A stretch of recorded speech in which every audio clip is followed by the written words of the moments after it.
not going to be talking about my company. I'm not going to be talking about telecom, big data, or about tech entrepreneurship, but I want to talk about one of the things that I've been active in with Real Impact, which is how I can actually use your telecom data for public good. Let's start with a goal. Actually, this is the goal that we've all agreed to, like at the United Nations. This is what our targets are in regard to public good. We've named 17 Sustainable Development Goals, and this is what we want to achieve. How do we achieve these goals today? You basically have all sorts of very big institutions where we have lots and lots of resources which are spent, people, money, and they have a certain level of efficiency. And the key question that I have as a tech entrepreneur is, well, could we do more with the same level of resources? And the answer is yes, right? With data, few people can impact continents. With technology, few people can impact continents. Why am I asking this question about efficiency? Is because when the Ebola crisis broke out, people were reaching out to me to say, Seb, you're working in Liberia, you're working in Sierra Leone, we have a huge issue. We, the aid workers, have no data in order to combat Ebola. When I say no data, it can be limited, it can be some Excel files, but the real reality was that it was paper sheets that were getting lost in the rain or thrown away. Where does the opportunity come from? It's, well, actually, there was data in all of those different countries, and actually, you're driving it in your pockets, some of you right away. By using your phone, you generate a crazy amount of data, and this is one of the data logs that you generate, call detail records. Whenever you give a call, you create an A number, a B number, you record your location, you record a behavior, whether you're using a call, sending an SMS, using a data session, and obviously you're getting a rating as well. This data is my oil. That's what I'm working on in order to help development institutions, aid workers, be better at their work. With this oil, few people can impact continents. The reason why this data is super valuable is because it's systematic. Whenever someone makes a call, it's recorded, and it's super scalable. Look at the penetration rates of mobile phones in Europe or across Africa or across emerging markets. Nearly everyone has one. That data in a raw format is actually useless. That's another thing that I found out. When I gave access to this data to UNICEF, they were not able to really use it because it's so raw, it's so vast, it's so voluminous. And so you need at some point to enrich it. And whether you compute metrics at an individual level, at a community level, or at the state level, from this raw data, you can really create some amazing insights. And I'm going to show you some actual use cases that we've been working on. I think the individual data you understand. By analyzing your data, I'm able to compute things about you, like what's your behavior, how much are you spending in the telecom, where are you moving. I'm sure that you understand the state level as well. I also like to focus on the community level because that's what's really special about telecom data. The field of social graph analysis or social network analysis exists already for quite a while. But what's great about telecom data is because I know who you call and who calls you, I'm actually able to develop a social graph. I'm actually able to see, well, which communities are you part of? I can determine whether you're a social leader. I can determine whether you're viral. I can determine how you influence people within your communities. I'll come back to that quite a lot in the talk because this is the layer which I think is completely underutilized in public good and in public policy. But I'll come back to that just in a minute. What are we trying to do that's different beyond providing data, beyond enriching data, is actually appifying this telecom data so that it's readily available, readily usable by the aid worker. What we found out when we were on the field in Sierra Leone is that when you give great metrics, like to an institution, they're not necessarily able to use it. Like it will be stuck into a whole set of vertical silos, of vertical technologies. What we were doing day to day with the UNICEF workers is to say, why don't we appify this? Why don't we create an app that's going to be used by your personas in their day-to-day work. And for this persona, we're really going to create a back end and a front end to really make sure that this person is able to benefit from the value of this data and is able to have much more impact with the same level of resources. Why am I showing you a picture of an aid worker and of an end user? It's because that, for me, is the biggest opportunity that's currently missed by development workers or institutions. Let me give you examples. If I were to ask you, can you use telecom data to fight hunger, you'd probably say no. What data were we working on? We had core detail records for all of Uganda. We were working with the World Food Programme, with a department of the United Nations called Global Pulse, with researchers from the University of Louvain-la-Neuve. And for that persona, we were basically saying, is it possible to correlate how you use your phone with what type of food you eat? And we found an absolutely amazing insight. How you top up, how you buy prepaid cards is actually correlated with your food behavior. So if you buy few top-ups for high values, you're very likely to eat carrots and mangoes. If you top up very frequently for very small amounts, you're likely to eat manioc. Why is that correlation something that we can build on? It's because we had household surveys of eating patterns for thousands of people. We had this telecom data for the entire country. And we actually found out that the correlation was very, very strong. And don't get me wrong, I'm not saying that buying top-ups determines what you eat, but the correlation actually came through an omitted variable where how people buy top-ups is actually correlated with your wealth. Your wealth is correlated with what type of food you eat. And actually, without having a wealth metric, I was able to link your telecom data to what type of food you eat. The World Food Programme was basically saying, this is really, really cool, because now we're able to extrapolate the information across the entire country, able to create maps of eating habits. They can then focus on locations where there's an imbalance in vitamins, in the type of nutrients that people are supposed to eat. That, by the way, impacts the development of the brain of children very significantly. And they were also interested in that from a dynamic point of view, to see the evolutions, to get those small signals in order to identify food alerts before they actually occur. Can I eradicate malaria with telecom data?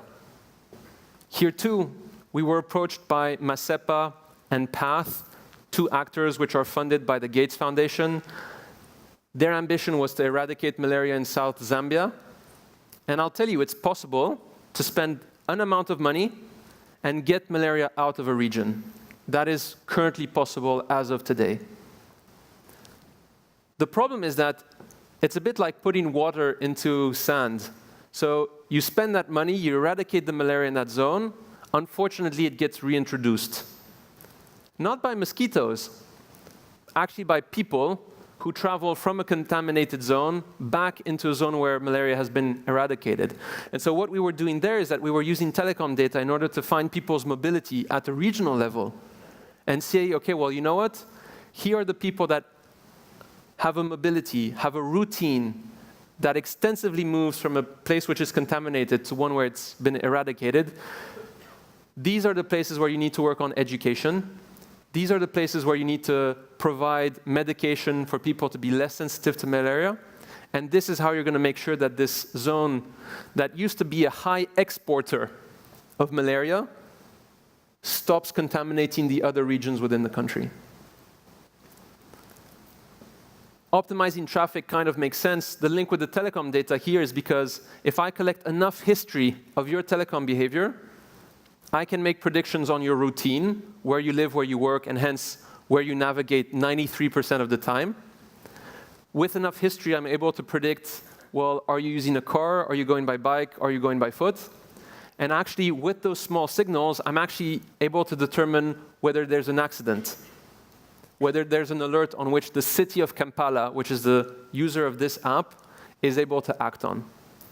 Through this app, they also thought at it from a dynamic point of view. What if I make an experiment? What if I change the road of this bus? What if I expand the capacity of this given road? With this app, they're able to dynamically see whether that helps reduce the time to go to work. And then on the example of Ebola that I mentioned earlier, the end user was UNICEF, and every day when they were going to work, they had a very, very tough call to make. They needed to determine, where do I set up quarantine zones? Maybe one of the most difficult decisions that you need to make as an aid worker. We actually show them through the same type of mobility dynamics, hey, if people move from location 1 to 2, given the penetration of Ebola in zone A, this is the probability that it's going to spread into location 2. Since that probability is extremely high, this is where you need to work on for quarantines. To my knowledge, and to the knowledge of Harvard and MIT, this is the first time in human history that we were able to measure the effectiveness of quarantine zones. These are 4 examples of how telecom data can really be transformative in how we address public issues and how we reach those sustainable development goals with the same resources, but more impact. I told you I wanted to talk about privacy, simply because I know that when people hear, well, we're playing with your data, they directly start thinking of the worst examples of our history. And I'm very sensitive to that. My father was actually a nurse during the Second World War when he was 15. So I apply very, very strict rules on how I use that data. I anonymize it in a way that cannot be reverse engineered, and I've been paying people to try and do the opposite. They have not been able to. I aggregate that information. And then finally, because I anonymize and I aggregate it, I'm able to get regulator approval in every single case where I use your telecom data. The point that I'm making here is that data in itself is not good or bad. Telecom data is not good or bad. It has incredible potential. It has incredible wealth. And through the regulator, I'm promoting positive use cases of the use of this data. Just like before, the only reason why I'm interested in this particular application is because it's super scalable. This is the vision that I'm pushing for in the ecosystem. I'm saying, let's standardize the data sources, put this in a very big backend that everyone can play with. Everyone can create apps that can be aggregated into a marketplace. And finally, let's get as many end users as possible across the Red Cross, across the UN, across UNICEF, Médecins Sans Frontières, and the like. These are the 4 kind of key things that we need to get right in order to reach scale. The marketplace concept needs to be kind of realized. As much users, as much use cases as possible. The second point is we need to work on replicability. Too often, people develop a data for good app just for Belgium. How can we think about, well, it's not just for Belgium. What would we need to tweak for it to be available in Holland, available in France, available in the UK? Some of it is simply about retraining the model. Other things are about taking into account a wider context. The third point is actually there is a need for a business model. For me, the biggest fallacy with the development institutions is that they work in a mindset where everything is given to them for free, including data, and where big donors are going to fund the project. So payers are not users. Until we're able to change that business model so that people actually acknowledge that apps need to work in an app model with licenses, with continuous development, with a fee to get access to data, this is actually not going to work, not going to scale. And then finally, make sure that if we have a business model, that we don't get stuck into a Google setup where actually there's a monopoly that has been created, and really focus on open standards to make sure that as many people as possible can work on this. I'm obviously very passionate about how few people can impact continents. I hope that through my examples, I've maybe inspired you to do the same. at the end of the day, why I like crowdsourcing is because it's the crowd that's going to determine whether this happens or not. Not me, not my team, not 100 people. It's really the crowd. Don't hesitate to reach out if you're interested in this and you want to contribute. If one day I get the chance to ask you the question, share your data with me, don't hesitate to say yes. And if you're passionate about creating apps, do reach out. I'll be very happy to guide you. Thank you. Great. Thank you, Sebastien. Excellent presentation. Thank you, Sebastien. Let's open up one question at least. So, anyone has a question? Kai, is Kai here? No? Okay. The gentleman right there. Can you give him a microphone? Here we go. First of all, I want to thank you for your presentation. It's really nice to solve word problems with data based on Telecom. But I want to get back to that example with finding food preferences based on this kind of data. You said something about stopping hunger with that. How you think you can stop hunger with finding food preferences that are not exact? So you have two items. The first is fighting hunger in itself has multiple facets. And so in hunger, food crisis is really the element on which I'm acting on. Okay, so I'm not working on kind of like sous-alimentation. Okay, I'm really working on food crisis. And these occur in a very finite amount of time with actually early signals that can be predicted. For example, when I create a profile on a subscriber, I'm able to predict whether that person is a farmer or not.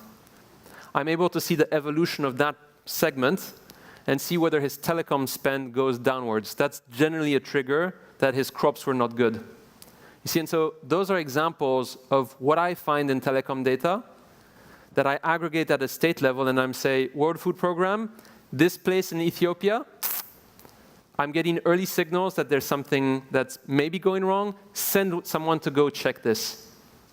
That's how I act on food crisis.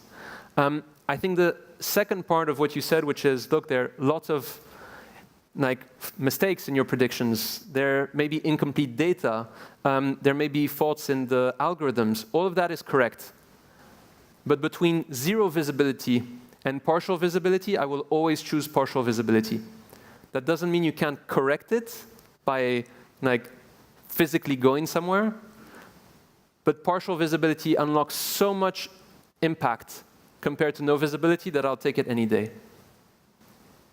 Great. Thank you, Sebastien. Thank you. Thank you very much. Thanks for coming. Pleasure. Great work. This is for you.